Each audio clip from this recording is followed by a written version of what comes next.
Muito obrigado, pastor, pela presença do senhor.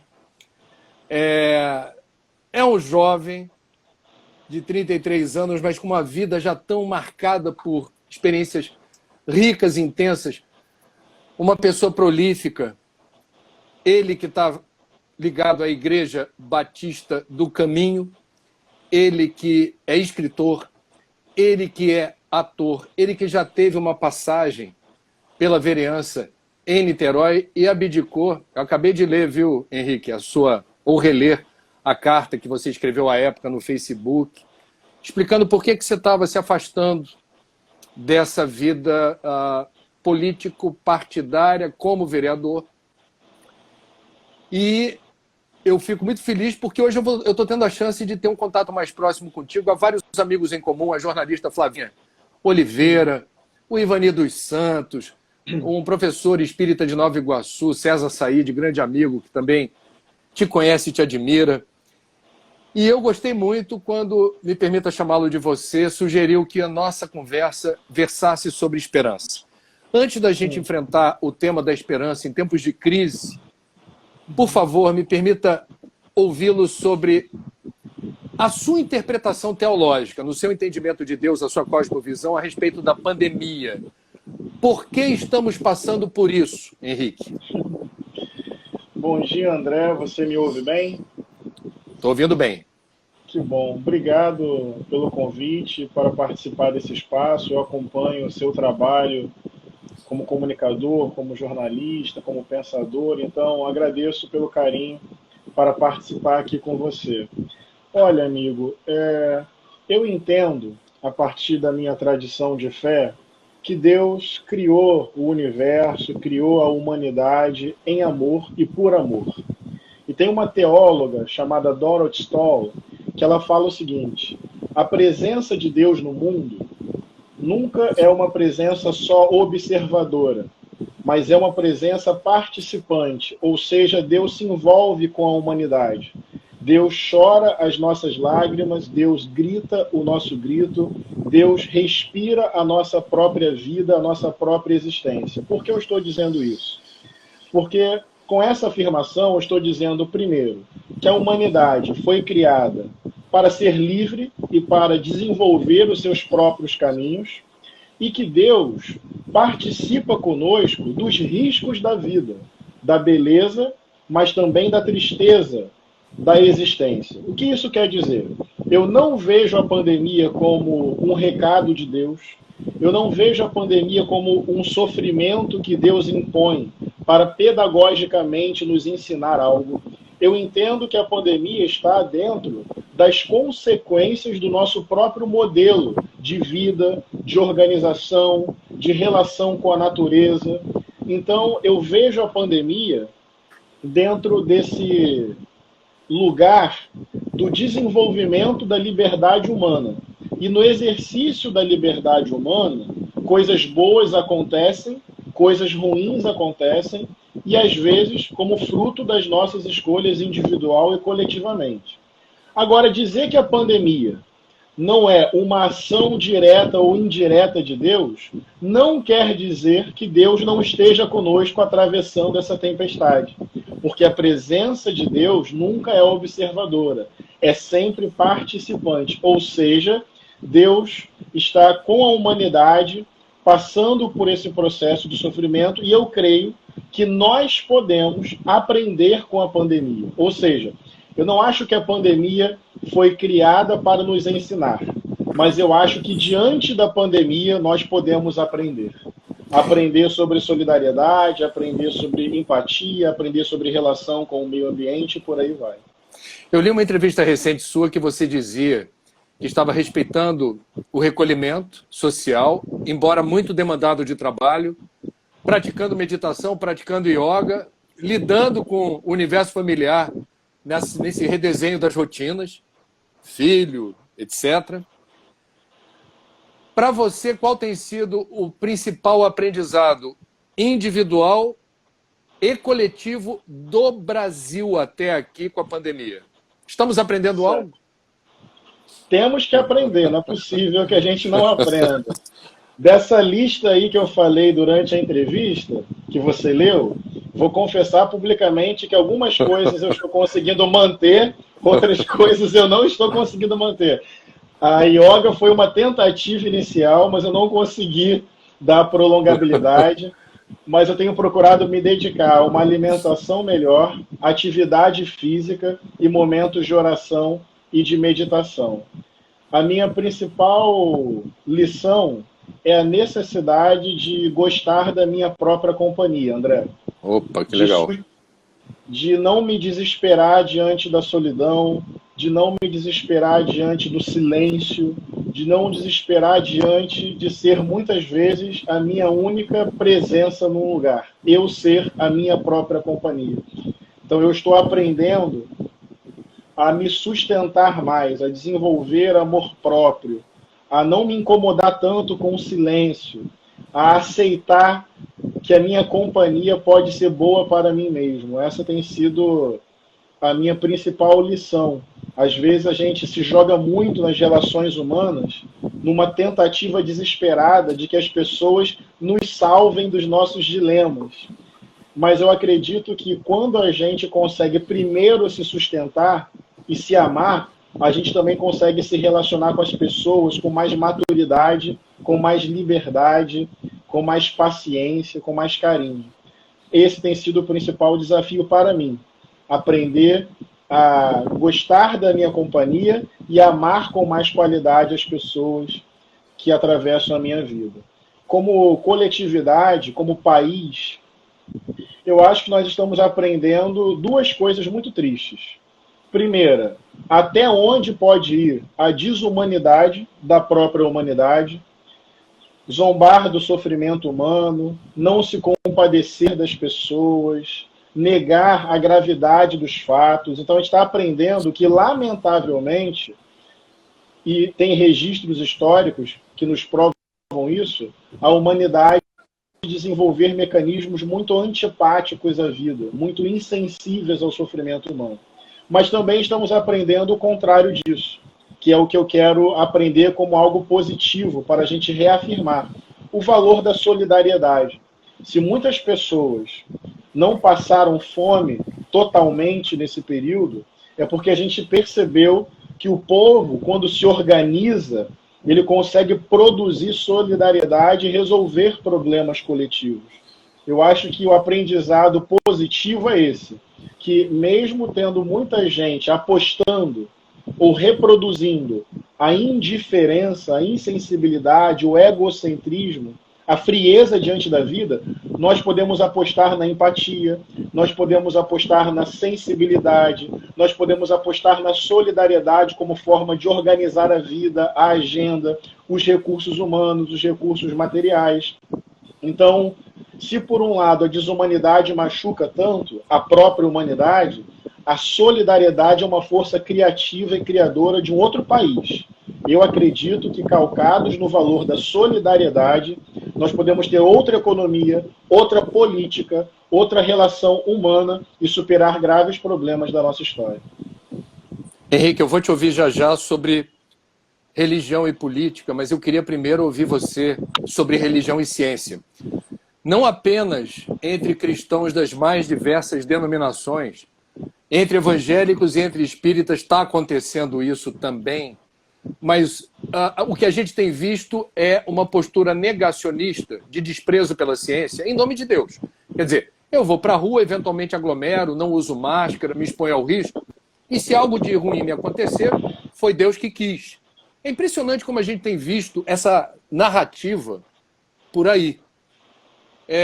Eu queria ouvir sua opinião sobre isso, aonde religião e ciência podem, eventualmente, se entrosar melhor em favor da vida.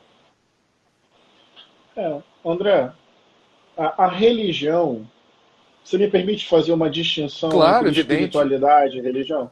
Claro. Eu acho que a espiritualidade é uma resposta do ser humano à beleza e ao drama da própria vida. O ser humano se assusta com a sua potência e com a sua finitude e busca um sentido último, um sentido pleno para a existência.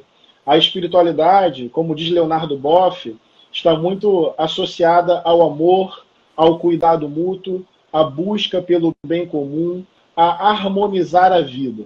A religião, do ponto de vista histórico, ela já é uma organização social, ela já é uma certa sistematização da espiritualidade. Ou seja, a espiritualidade é o impulso, a espiritualidade é a poesia na alma, a espiritualidade é aquela sede insaciável do coração humano, a espiritualidade é aquela busca ardente pela plenitude da vida.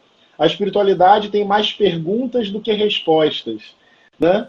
E a religião é quando essa espiritualidade ganha um corpo, uma doutrina, uma liturgia, uma determinada visão de mundo, de comportamento humano.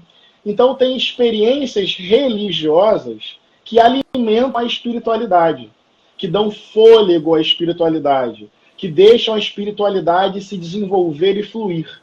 Mas, curiosa e contraditoriamente, tem experiências religiosas que sufocam a espiritualidade, porque ficam fechadas em si mesmas, porque ficam mais no dogma do que na dignidade humana, porque não aceitam a dúvida, a pergunta, o namoro existencial com o sagrado, perde a sua beleza e tudo vira regra, tudo vira norma, tudo vira lei, tudo vira codificação de comportamento. Então, eu quero começar fazendo essa distinção, que tem experiências religiosas que alimentam a espiritualidade, que abrem o coração do ser humano para amar mais e mais, mas, infelizmente, tem experiências religiosas que sufocam a espiritualidade, que anestesiam os afetos, que endureçam.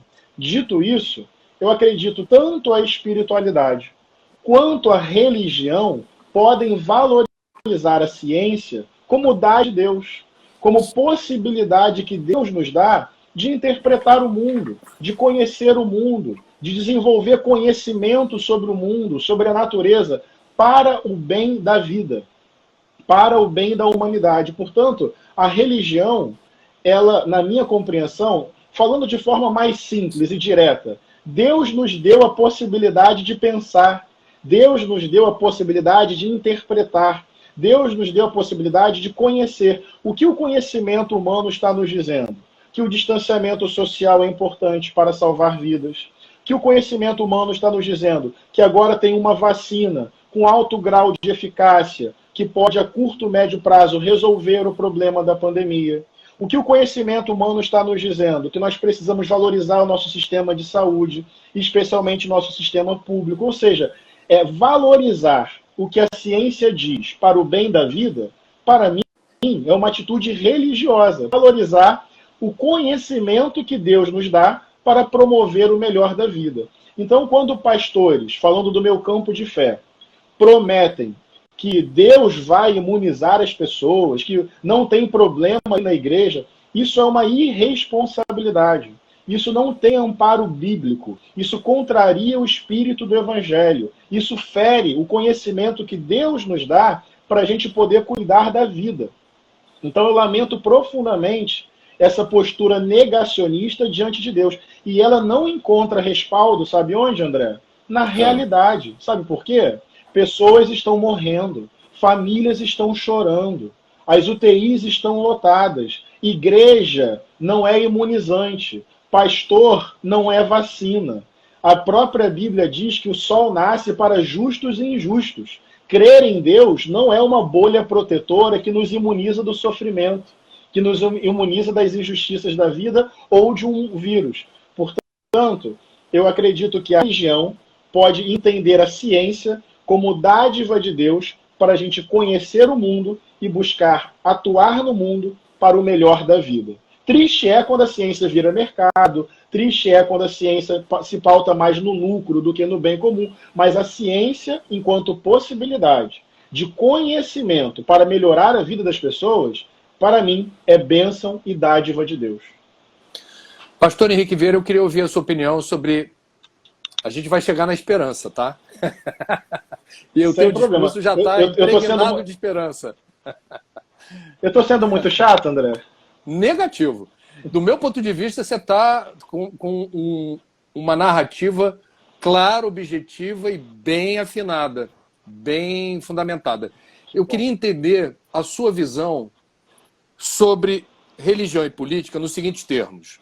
Não raro a gente escuta no Brasil, e mais uma vez isso em diferentes linhas de crença. Particularmente naquela que eu estou inserido, dos espíritas, e sei que isso acontece na sua. Essa impossibilidade de uma pessoa, por exemplo, que se diga cristã, é formular opiniões a respeito do dia a dia do Brasil ou da política, porque ela é rapidamente enquadrada por alguns dizendo: não julgueis para não serem julgados, você está julgando o próximo. Ou, não perdoa apenas 7, mas 70 vezes 7 vezes, você está sendo muito intolerante. Deixa o homem trabalhar. Então, eu queria saber aonde se insere na correta interpretação, no caso dos evangelhos, o suposto direito ou o legítimo dever de um cristão não se alienar ou não se alijar de algum tipo de posicionamento enquanto cidadão. Qual é a sua opinião sobre isso? Perfeito. Travou um pouquinho para mim, mas você continua me ouvindo bem? Estou ouvindo bem. Que bom. Sim. Bem, André, muito obrigado por essa oportunidade, muito obrigado por essa pergunta. Em primeiro lugar, a separação formal e objetiva entre religião e política é produto da modernidade, basicamente do século XVIII para cá. O que isso significa? Na época que Jesus viveu, não existia essa separação formal entre religião e política. Projetar sobre a época de Jesus essa separação que é do nosso tempo é uma anacronia. É jogar para o tempo passado um conceito que não pertence àquela época, mas pertence ao nosso tempo. Jesus de Nazaré viveu numa época em que necessariamente a sua fé e o exercício da sua fé tinham implicações políticas. Ele não trabalhou com essa categoria de plena separação entre esses dois campos. Esse é o primeiro aspecto que a gente precisa colocar. O segundo aspecto, tudo que Jesus fez foi, ao mesmo tempo, espiritual e político. Quando a gente fala político, não quer dizer partidário, necessariamente. Não quer dizer eleições, não quer dizer cargo público, não quer dizer disputa de espaço no Estado. Política é a dimensão coletiva da vida. Eu e você aqui agora, conversando sobre o país, conversando sobre a pandemia, conversando sobre os dilemas do nosso tempo, nós estamos fazendo um exercício político. Somos duas pessoas inseridas numa sociedade, pensando o conjunto da sociedade. É uma atividade política o que eu e você estamos fazendo aqui agora, e nós dois temos as nossas experiências religiosas. Então, em primeiro lugar, não havia separação entre religião e política na época que Jesus viveu. Em segundo lugar, tudo que Jesus fez foi ao mesmo tempo divino-humano, espiritual e político. Em terceiro lugar, tem uma ética no Evangelho. Jesus, por exemplo, denunciou o acúmulo de riquezas. Jesus, por exemplo, quebrou lógicas de preconceito, de violência, de intolerância, de vingança, de olho por olho, dente por dente. Jesus, por exemplo, foi preso, torturado e executado porque foi considerado alguém desobediente. A pessoa não vai para a cruz como um prêmio. A pessoa vai para a cruz como um castigo. Todo cristão e toda cristã é, no limite, como diz Frei Beto, discípulo e discípula de um prisioneiro político. Jesus questionou a autoridade do Império Romano. Jesus questionou a frieza e a hipocrisia de líderes religiosos. Jesus bateu de frente com pessoas ricas que acumulavam riqueza, explorando e oprimindo o povo. Jesus se colocou ao lado dos pobres, Jesus se colocou ao lado das mulheres, Jesus se colocou ao lado dos estrangeiros, Jesus se colocou ao lado dos famintos. Tudo que Jesus fez tinha uma implicação ética, relacional, pública e política. Tirar Jesus da história, tirar Jesus dessa ambiência, sabe qual é o efeito, André? Quando se tira Jesus da história, já usaram o nome de Jesus para colonizar violentamente a América, já usaram o nome de Jesus para justificar a escravidão sobre o povo negro, já usaram o nome de Jesus para justificar o massacre sobre povos indígenas, já usaram o nome de Jesus para colocar mulheres na fogueira da Inquisição.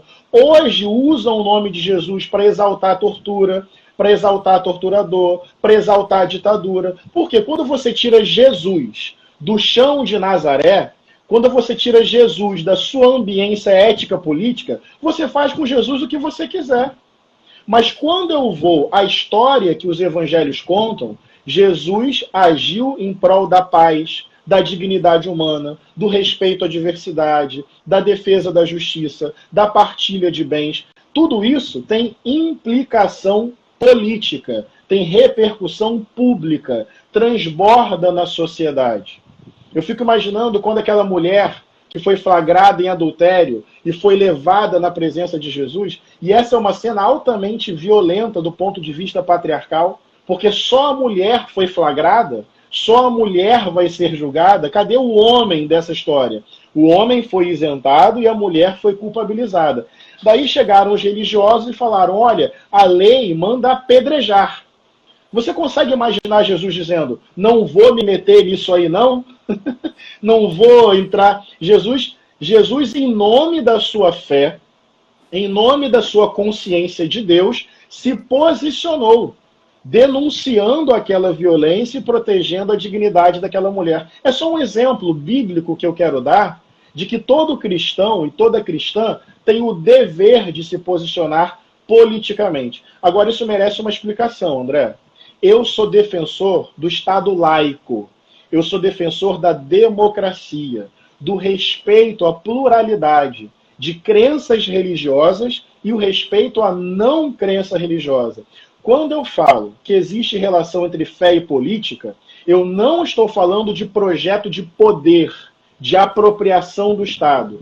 Eu estou falando que a minha fé deve me tornar alguém que se preocupa com o bem comum, que se coloca ao lado da justiça social, que se coloca ao lado dos pobres, para a gente construir um país justo, solidário e fraterno. Portanto, vou ser muito sincero e direto com você. Eu não quero um Brasil cristão. Olha só o que eu estou te dizendo. Eu não quero que o Brasil seja evangélico. Eu não quero que o Brasil seja, eu não quero que o Estado seja a extensão da minha igreja. Eu não quero violentar a fé das pessoas. Eu quero conversar com você. Eu quero ouvir você. Eu quero aprender sobre o espiritismo com você. Eu quero ver a beleza de Deus na sua religiosidade, na sua espiritualidade. Para mim, o que importa não é se a igreja vai crescer. Para mim, o que importa é se a gente vai combater a fome, se a gente vai combater a miséria, se a gente vai combater a desigualdade, se as pessoas vão ter casa para morar, se as pessoas vão ter leito de hospital quando estiverem enfermas, entende? A questão não é fazer crescer uma religião. A questão política é fazer a efetivação da justiça e da paz no nosso país. Agora eu acho que eu me empolguei e falei demais, hein, André? Falou não. Falou não. Falou. Mas eu tentei ser bem didático. Não, e foi. Você é bom nisso. E a sua retórica encontra ressonância em pessoas que procuram ter uma leitura, eu diria, desapaixonada no sentido da relação fé e poder. Então é muito importante nesse momento em particular ouvir. Entre outras razões, eu vou pedir o seu comentário sobre uma sincronicidade de eventos nessa semana de recordes trágicos na pandemia. Enquanto, e eu não vou dar nomes, eu vou descrever as situações. Enquanto um cristão sacerdote, dando sequência a um trabalho que vem de décadas, prosseguia na sua missão de distribuir alimentos entre a população de rua em São Paulo, outro grupo de cristãos ligados às suas respectivas igrejas celebrava em Brasília a isenção de impostos aprovada pelo Congresso com o aval do presidente para que, ao contrário da legislação vigente e da orientação da Receita Federal, as igrejas que têm funcionários, as igrejas que têm um funcionamento parecido com empresas, sejam desoneradas de impostos. Também essa semana, uma outra liderança cristã defendeu que o presidente endureça e faça uso das Forças Armadas. Eu sei que você está bem informado sobre todos esses eventos. A pergunta objetivamente é: aonde, eu diria, essas divergências tão flagrantes, tão claras no entendimento da palavra, no entendimento das escrituras, haverá de nos levar? Qual é a sua percepção? Estamos condenados a viver a Babel religiosa cristã no Brasil, num sentido radicalizado e extremista, ou a poeira vai baixar? Pastor, por favor. Amigo, eu espero que a poeira baixe. O cristianismo, ele sempre foi muito diverso, André. Tem o cristianismo das cruzadas, tem o cristianismo da colonização genocida, patriarcal e racista das Américas, tem o cristianismo amante do poder, o cristianismo que esteve ao lado de Hitler, o cristianismo que esteve ao lado de Mussolini, tem o cristianismo que esteve ao lado da ditadura militar aqui no Brasil. Então, existe já há muito tempo uma versão de cristianismo que cá entre nós mataria Jesus. Uma versão de cristianismo que pouco tem a ver com Jesus Cristo. Só que também tem o cristianismo de Francisco de Assis. Também tem o cristianismo de Teresa d'Ávila. Também tem o cristianismo dos camponeses anabatistas do século XVI, lutando na época por reforma agrária. Também tem o cristianismo dos negros norte-americanos lutando contra a escravidão. Também tem o cristianismo de Martin Luther King, de Irmã Dorothy, das comunidades eclesiais de base. Também tem o cristianismo de Dom Helder Câmara. E trazendo para o presente, tem o cristianismo do padre Júlio Lancelotti. O cristianismo popular, comprometido com os pobres, com os famintos, com aqueles que mais precisam de alimento. E tem o cristianismo de outros aí, de outros nomes aí, que é o cristianismo do poder, que é o cristianismo da troca de interesses com o Estado, é o cristianismo da arrecadação de dinheiro, da transferência de renda ao contrário, do bolso do pobre, membro, fiel, dizimista, para o bolso do rico, que é o pastor, dono de um império religioso. Então, o que eu quero te chamar a atenção é que já faz muito tempo que o cristianismo é uma espécie de Babel religiosa. O que eu espero de coração é que o cristianismo simples, o cristianismo desapaixonado do poder, do diálogo ecumênico interreligioso, o cristianismo de Dom Helder Câmara, Irmã Dorothy, Padre Júlio Lancelotti, Dom Pedro Casaldáliga, esse cristianismo do Jesus montado num jumentinho, chegando em Jerusalém, saudando o povo, promovendo a paz e a justiça, o que eu posso te dizer é que a poeira baixe, é o desejo do meu coração, e que esse cristianismo simples, popular, fraterno e amoroso seja a prevalência. Porque eu acho que esse é o cristianismo que tem cheiro de Cristo. Esse é o cristianismo que dá testemunho de quem foi e de quem é Jesus Cristo de Nazaré. Henrique, vamos cumprir o prometido e vamos falar de esperança. Porque esperança é o código-fonte, né? Quer dizer, esperança é aquilo que faz a gente levantar da cama e acreditar que vale viver mais um dia. Uma pessoa desesperançada é uma pessoa cinza, obnubilada, ela não está conseguindo motivação para fazer nada ou quase nada. Então, qual seria, para a gente dar nome certo às coisas, a diferença entre esperança e otimismo? O otimista é esperançoso, o esperançoso tem que ser otimista? Como é que você definiria esses conceitos? Beleza. Eu aprendi essa diferença com o teólogo, pedagogo, educador, escritor Rubem Alves. Ele faz uma distinção muito bonita. O otimismo depende de, esperança é a despeito de.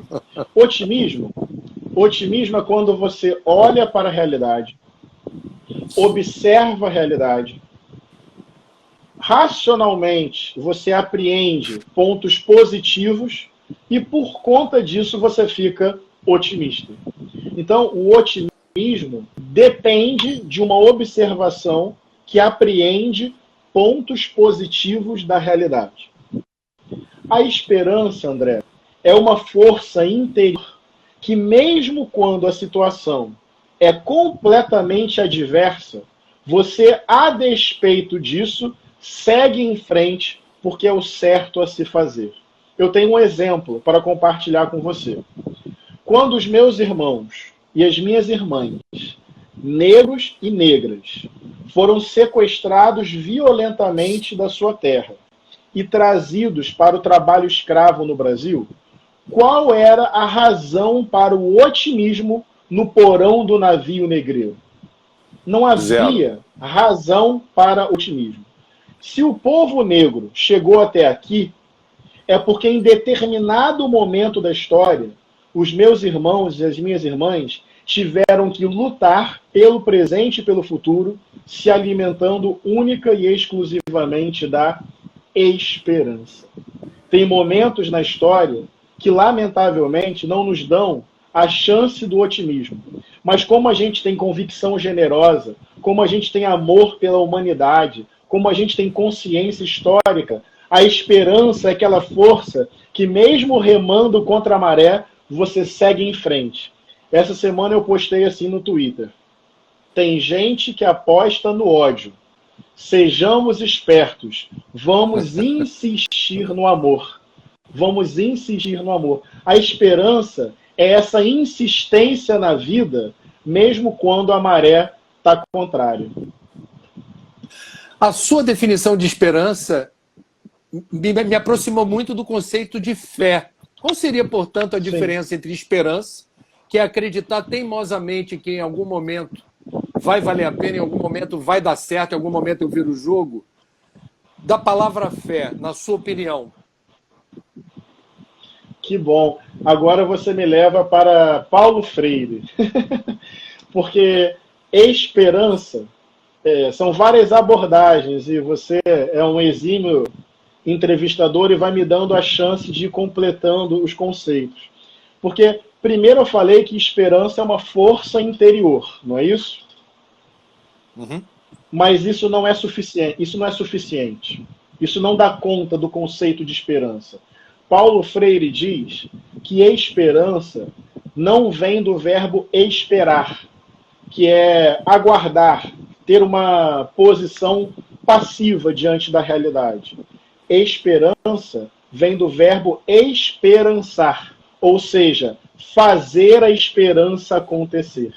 Então eu te responderia que a fé é a crença, é o impulso, e a esperança é o acontecimento. A esperança é o fazer, a esperança é o esperançar.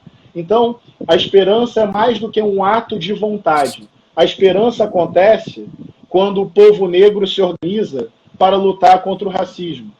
A esperança acontece quando redes de solidariedade se multiplicam pelo Brasil para distribuir alimento para quem está passando fome, entendeu?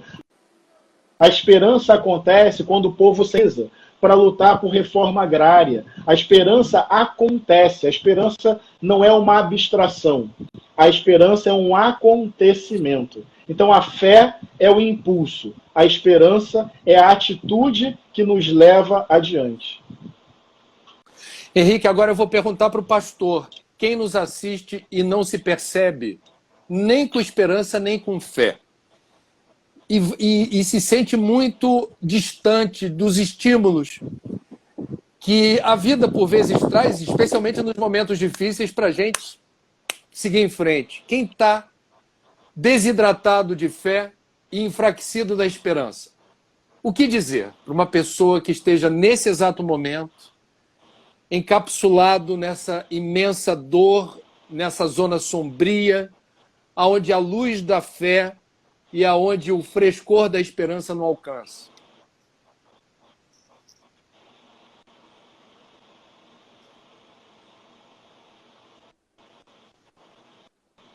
Certo. André, você está me ouvindo? Estou ouvindo. Se você quiser, eu refaço a O que eu pergunta. posso... Não, deu para entender, deu para entender. O que eu posso dizer para vocês, para as pessoas que estão passando por essa situação, Jesus passou por isso. Jesus também ficou desidratado de esperança. Jesus também teve crise de fé. Eu estou lembrando aqui, André, da linda passagem do Evangelho de Jesus no Jardim das Oliveiras. Quando Jesus se ajoelha, quando Jesus chora, quando Jesus sente medo, quando Jesus tem todos os sintomas ali de uma verdadeira crise de pânico, de ansiedade, ele, segundo a memória do Evangelho, chega a suar sangue, e ali Jesus diz: Pai, se possível, afasta de mim esse cálice, que é um termo muito conhecido da história do Evangelho. O que eu posso dizer é que o próprio Jesus passou por esse momento de desidratação da esperança. E o que eu quero chamar a atenção com isso? Não se cobrem. Acolher, acho que esse é o verbo, acolher a própria dor, acolher o próprio cansaço, respeitar os próprios limites. Tem um trecho do Evangelho que Jesus fala assim para os seus discípulos: quando vocês forem orar, entrem na porta do seu quarto, feche a porta e fala com Deus em segredo, que em segredo Deus vai recompensar vocês. No grego, a palavra quarto ali é tameion, tameion. E a melhor tradução para o português, na verdade, não é quarto. Tameion era uma espécie de lugar da casa que as pessoas guardavam as suas bagunças e os seus tesouros. Olha que curioso, era uma espécie de cofre. Então a pessoa, sabe, chega aquela visita inesperada, a casa está desarrumada, junta tudo e joga no tameion. Mas ao mesmo tempo que é o lugar da bagunça, também é o lugar do tesouro. Se tem alguma coisa muito preciosa, guarda lá no tameion. Então Jesus está dizendo: vai lá no tameion falar com Deus. O que é esse tameion? O que é esse tameion? É esse lugar do esconderijo pessoal, é esse lugar sem vigilância externa, sem controle comportamental, sem necessidade de parecer ser. Vai no tameion e assume a sua dor, assume a sua bagunça, assume a sua lágrima, assume as suas tristezas, assume o seu desespero, porque é nesse lugar de liberdade para ser, de liberdade para sentir, é nesse lugar que a gente ganha um novo fôlego, que a gente ganha uma nova possibilidade. A gente vive numa sociedade muito rápida. A gente é mais tratado como máquina do que como gente. E máquina tem que funcionar, máquina tem que produzir. Máquina, se não dá certo, se o meu celular quebra, eu troco. As máquinas são substituíveis. E às vezes a gente pega a nossa relação com os objetos e aplica a gente mesmo. A gente não tem tempo para chorar. A gente não tem tempo mais para elaborar a nossa própria dor. Então, para todo mundo que está se sentindo cansado, sobrecarregado, entristecido nesse momento, vai lá para o tameion, vai para esse lugar de liberdade, chora, grita, traduz a sua dor, fala com Deus, fala consigo, porque eu acho que é nesse lugar livre de performance, de expectativa, de vigilância, de necessidade de parecer ser as pessoas, é nesse lugar que a gente reencontra força, que a gente extrai água do deserto, que a gente faz jardim em meio à sequidão da vida. Eu acho que é nesse lugar do tameion que Jesus nos convidou. Que lindas palavras. Quando a gente vê a ruptura do diálogo, o fracasso do respeito, tanta gente identificada aparentemente com a ausência de compaixão e de solidariedade, de respeito a quem está sofrendo. Isso num país que se diz cristão.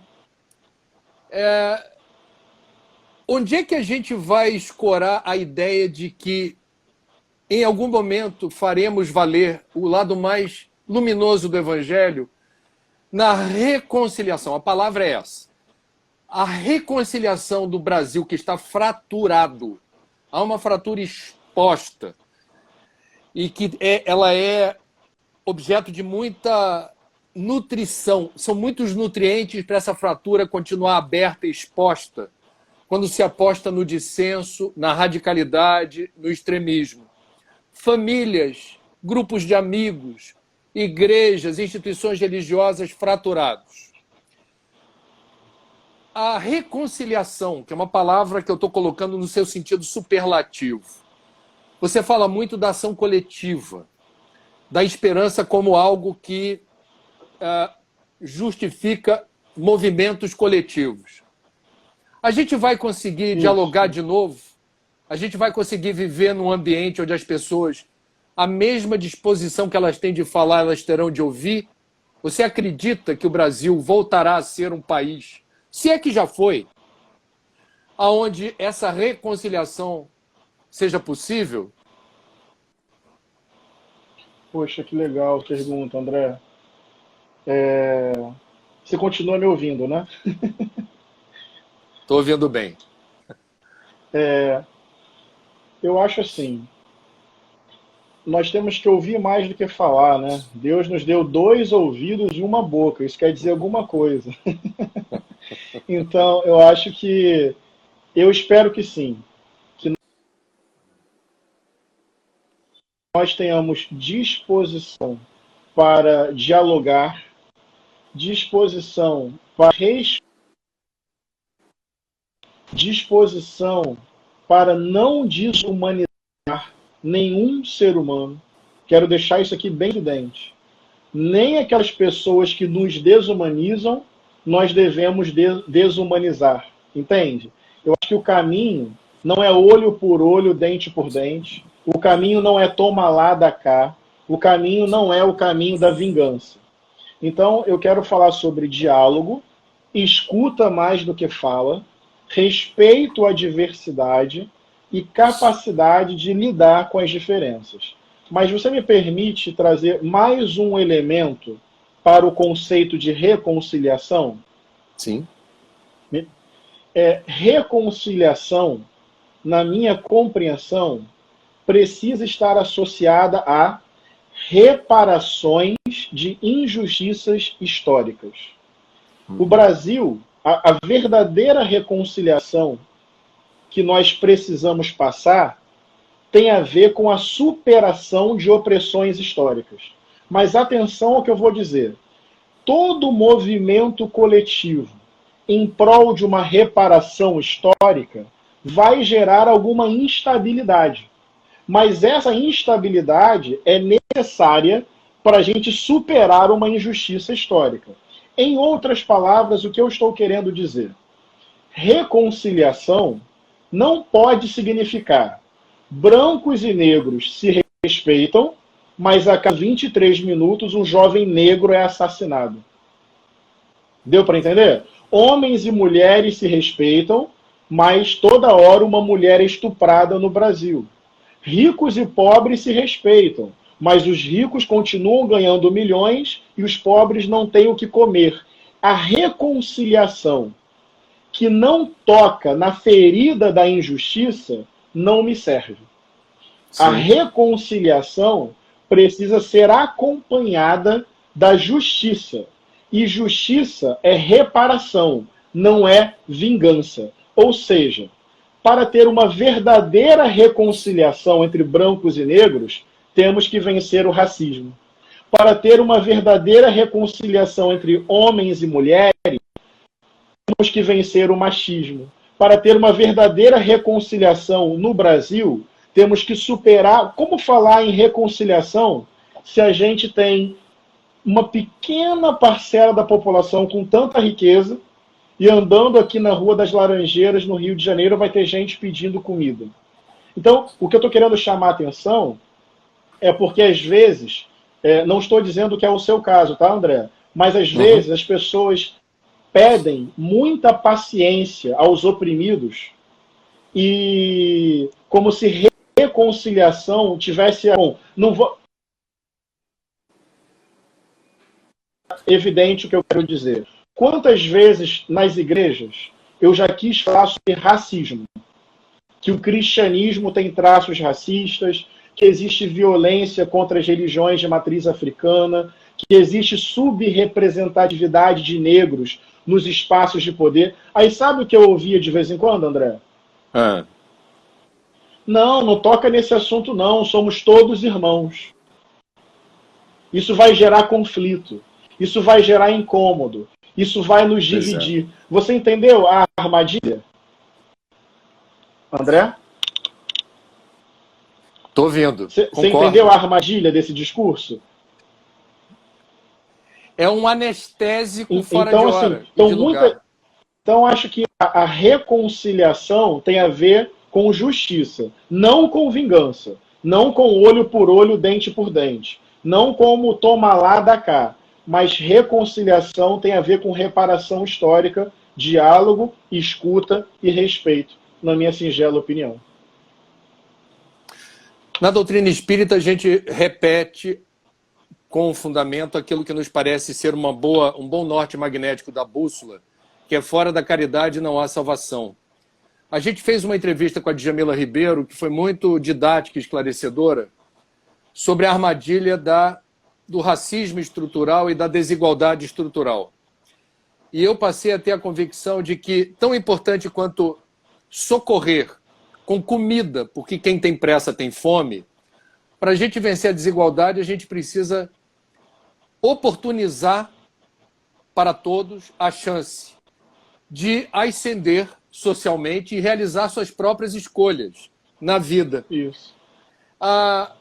Eu queria te entender nesse sentido do quanto onde a religião ajuda e onde a religião atrapalha o Brasil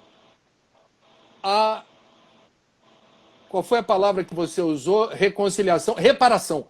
A reparação urgente e necessária que oferece as únicas condições possíveis para que a reconciliação seja de fato,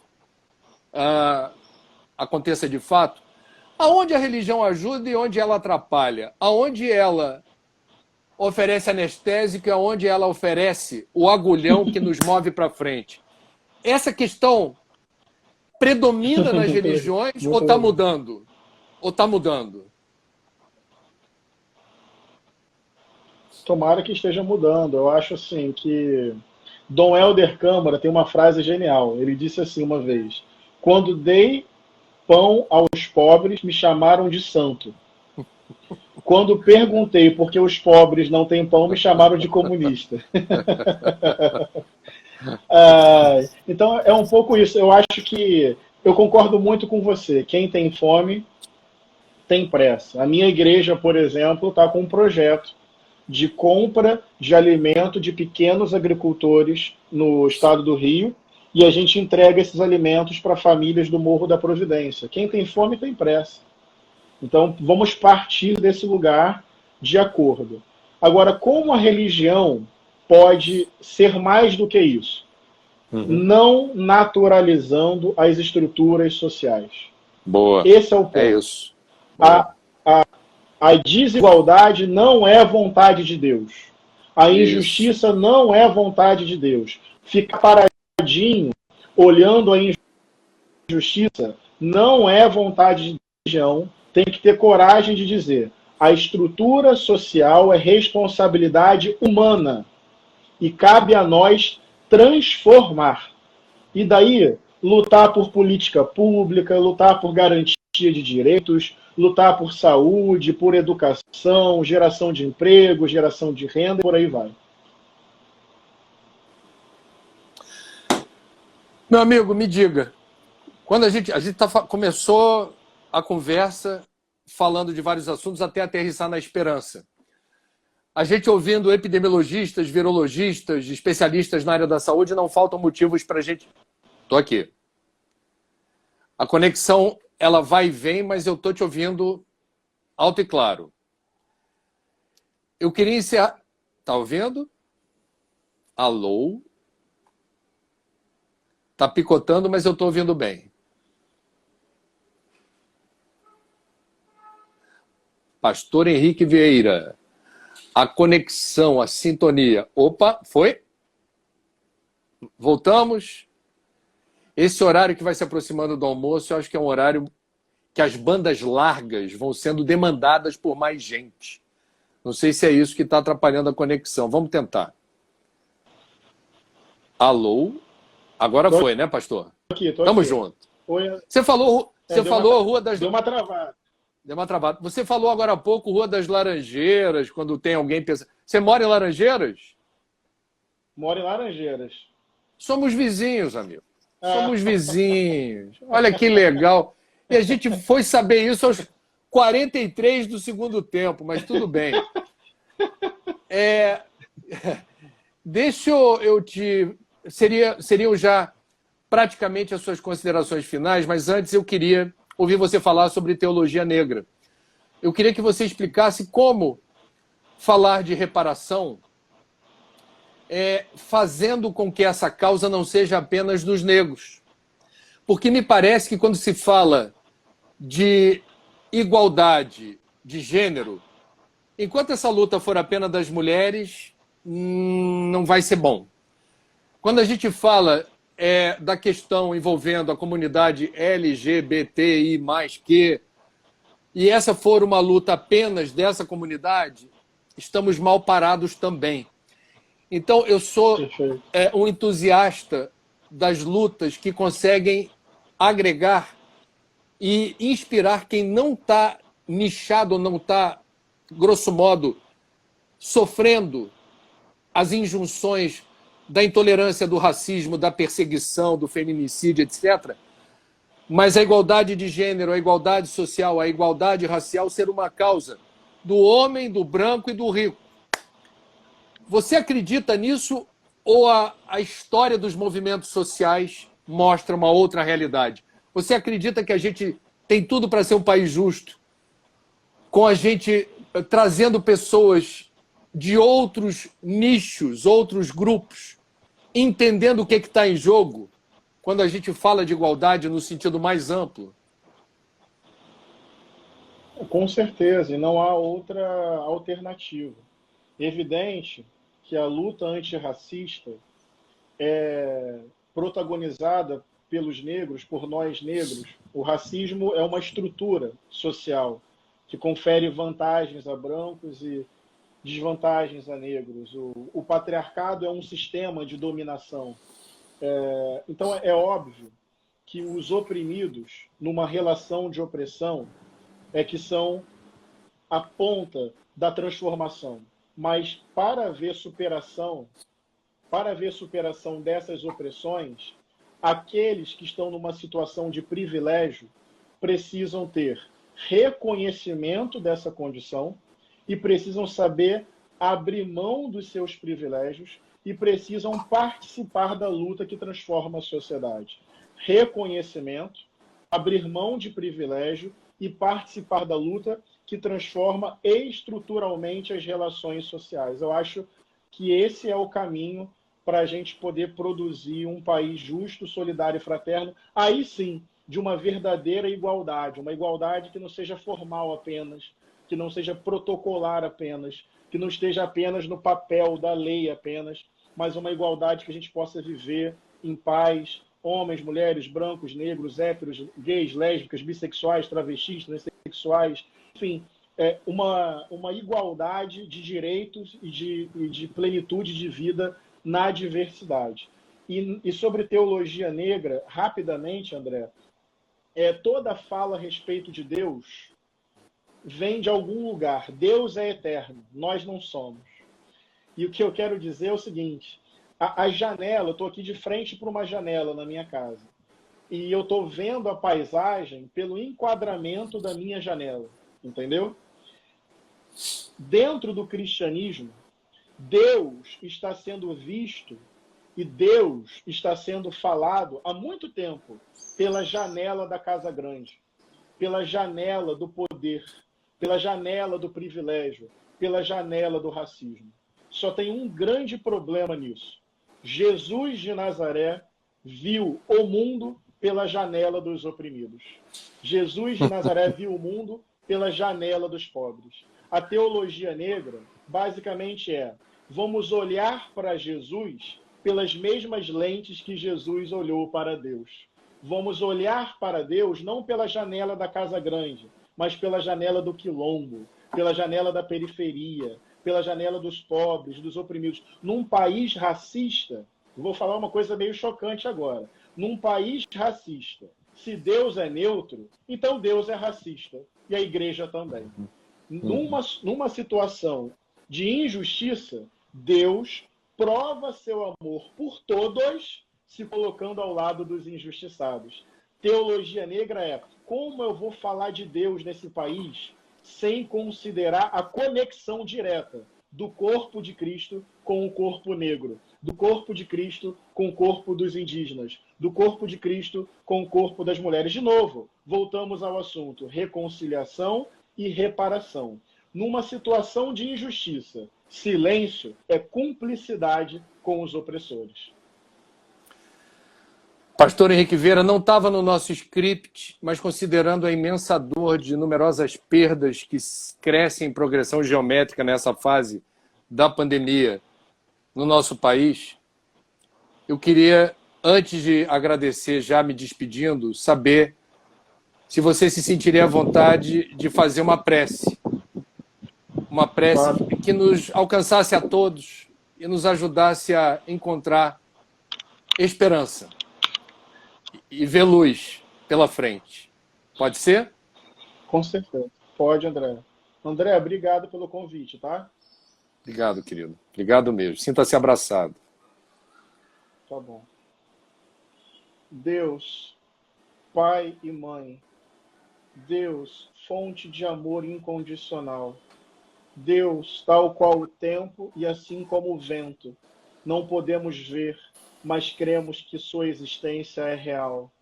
Deus, esse povo está sofrendo. Deus, quantas famílias enlutadas. Deus, quantas pessoas esperando uma vaga no hospital. Deus, quantas pessoas precisando de oxigênio. Deus, eu creio no teu amor. Eu creio na tua compaixão. Eu creio nas tuas lágrimas junto com quem está sofrendo. No teu grito junto com quem está pedindo socorro. Deus, manifesta a tua justiça sobre este país. Manifesta o teu consolo sobre as pessoas que estão chorando. Deus, corrige o coração dos governantes, amantes do poder e que não têm compromisso com a dignidade humana. Deus, nos ajuda a extrair água do deserto, a cultivar jardins de esperança, mesmo num tempo difícil. São milhares de pessoas que estão nos assistindo agora.